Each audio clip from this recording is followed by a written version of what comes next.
విజయవాడ వరద మీదన వైఎస్ఆర్ కాంగ్రెస్ పార్టీ కొత్త కోణం చెప్పుకొస్తోంది.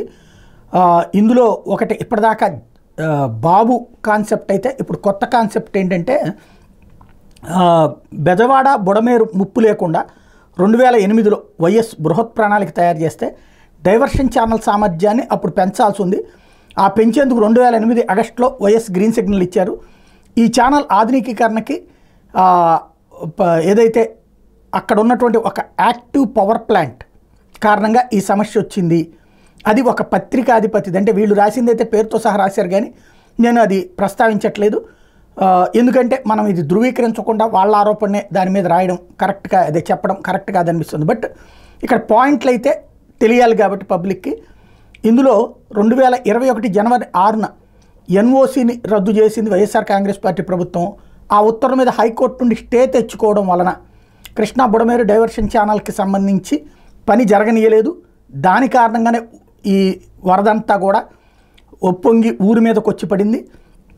ఇది అసలైనటువంటి సమస్య అన్నటువంటి పాయింట్ని హైలైట్ చేసింది. ప్రజలకు కనీసం సమాచారం ఇవ్వకుండా వెలగలేరు రెగ్యులేటర్ 11 గేట్లు ఒకేసారి ఎత్తేయడంతో 60,000 క్యూసెక్కుల బుడమేరు వరద విజయవాడ నగరం మీద పట్టడానికి కారణమైనటువంటిది ఒక పవర్ ప్లాంటు. విజయవాడ కృష్ణా జిల్లాలకు బుడమేరు ముప్పు నుంచి తప్పించడానికి 1960లో వెలగలేరు దగ్గర రెగ్యులేటర్ నిర్మిస్తే అక్కడి నుండి 7,500 క్యూసెక్కుల సామర్థ్యంతో బుడమేరు డైవర్షన్ ఛానల్ తవ్వి కృష్ణానదిలో కలిపారు. Narla Tatarao thermal power station నుంచి 2,000 క్యూసెక్కుల వేడి నీటిని కూడా బీడీఎస్లో కలిపేలా 1979లో మరో కాలువ తవ్వారు. అంటే ఏడాది పొడవులో బీడీఎస్లో రోజు కనీసం 2,000 క్యూసెక్కుల నీరు ఉంటుంది. దాంతో బీడీఎస్పై 1,400 కిలోవాట్ల సామర్థ్యంతో జల విద్యుత్ కేంద్రం ఏర్పాటుకు అనుమతి ఇవ్వాలని 1994లో జెన్కో ప్రభుత్వానికి దరఖాస్తు చేసుకుంది.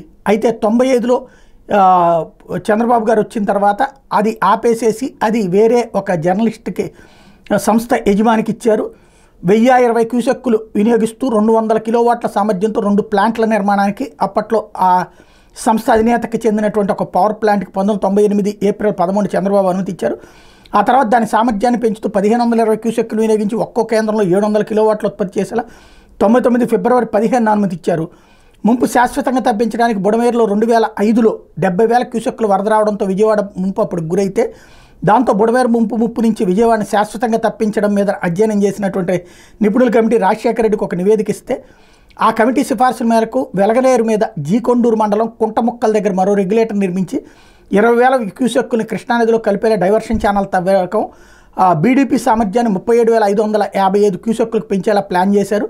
241 కోట్ల ఖర్చుతో ఈ పనులు చేపట్టేందుకు 2008 ఆగస్టు 12న అప్పుడు రాజశేఖర రెడ్డి గ్రీన్ సిగ్నల్ ఇచ్చారు. ఈలోగా కృష్ణా డెల్టా ఆధునీకరణలో భాగంగా ఎనికేపాడు నుంచి కొల్లేరులో కలిసే బుడమేరును కూడా అభివృద్ధి చేశారు.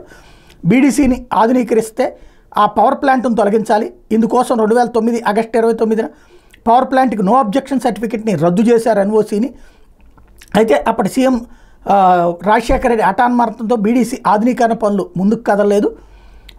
తర్వాత బుడమేరు వరదకి సంబంధించినటువంటిది అందువల్లనే తలెత్తింది. ఆ తర్వాతన జగన్మోహన్ రెడ్డి హయాంలో దాన్ని రద్దు చేస్తే ఏదైతే 2019లో వైఎస్ఆర్సీ ప్రభుత్వం వచ్చాక బీడీసీ ఆధునీకరణ మీద దృష్టి పెట్టి, అంటే బుడమేరు ఆధునీకరణ మీద 2021 జనవరి 6న పవర్ ప్లాంట్కి ఎన్ఓసి రద్దు చేస్తే దాని మీదన ఆ పవర్ ప్లాంట్ యజమాని అయినటువంటి ఆ జర్నలిస్ట్ ఆ సంస్థ యజమాని హైకోర్టుకు వెళ్ళి హైకోర్టు ఎన్ఓసి రద్దు మీద స్టే విధించడంతోనే ఆధునీకరణ పనులు చేపట్టకుండా ఆగిపోయినాయి.